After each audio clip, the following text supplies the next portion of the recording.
唔使100蚊就食到麵包咖喱牛舌，份量多到你唔信。裝修仲保留返1979年開業嘅冰室風格，吸引到唔少電影嚟取景㗎。仲有9折攻略醒你，唔好錯過啊！大家好，歡迎嚟到不能肚餓嘅頻道。睇返新聞，由1979年做起嘅西灣河8號咖啡餅店，舊店主退休後由熟客接手重開。舊店嘅裝修用咗手工製嘅木卡位，蛋糕紙盒都係用緊6位數咋，夠晒經典。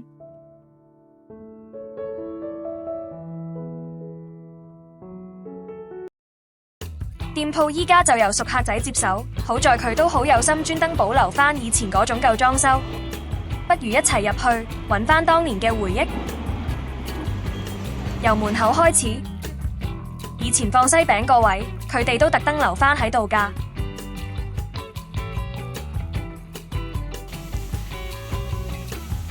睇返而家嘅裝修，對比之前升着嚟拍廣告。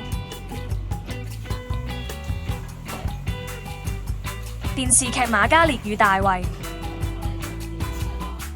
甚至係電影《大茶飯》嗰陣，風格同以前一模一樣，只係翻新咗，味道完全冇變到。講咗咁耐，睇下有咩食先。除咗當日晚餐推介，你仲可以揀佢哋出名嘅石燒系列或者麵包系列。影片係全自費製作，希望觀眾你可以訂閱支持啦。第一樣食嘅係燒西冷扒，而家好難揾返呢種傳統西湯，真係回憶返晒嚟。100蚊左右就食到呢份石燒西冷，雖然牛味就薄咗啲，但勝在肉質夠晒腍身，仲煎到香噴噴。呢個價位有咁嘅質素，梗係抵食之選啦。仲有3款汁揀添，睇你中意邊款。牛扒仲跟埋鮮茄意粉添，超滿足。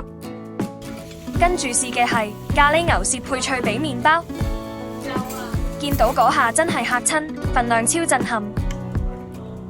牛舌份量超誇張，足足有成5大嚿。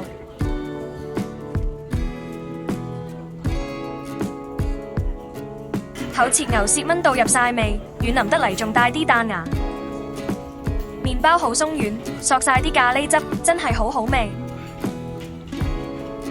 講到麵包，佢哋以前已經有自己嘅麵包爐啦。依家佢哋仲進步到喺隔離開咗麵包店，啲麵包款式仲跟返潮流添，新鮮到咁點會唔好食呢？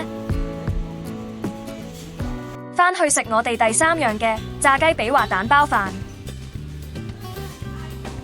呢隻山炸雞髀真係啖啖肉，雞蛋香滑得嚟，亦有調過味，最重要係入面個西炒飯底炒到非常乾身，粒粒分明。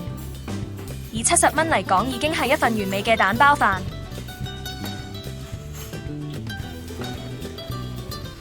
第4樣食嘅係咖喱豬扒飯。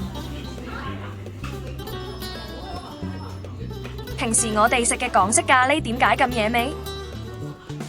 關鍵就係入面嘅咖喱粉、沙爹同埋花生醬，呢幾樣嘢加埋其他香料，撞出嚟就係呢種香濃掛汁嘅感覺，食一啖就知係好嘢。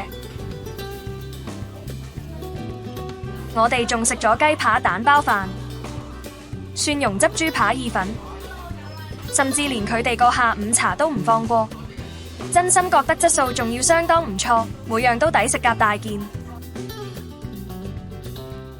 呢間我哋真係食完又食先出，因為性價比真係高到不得了。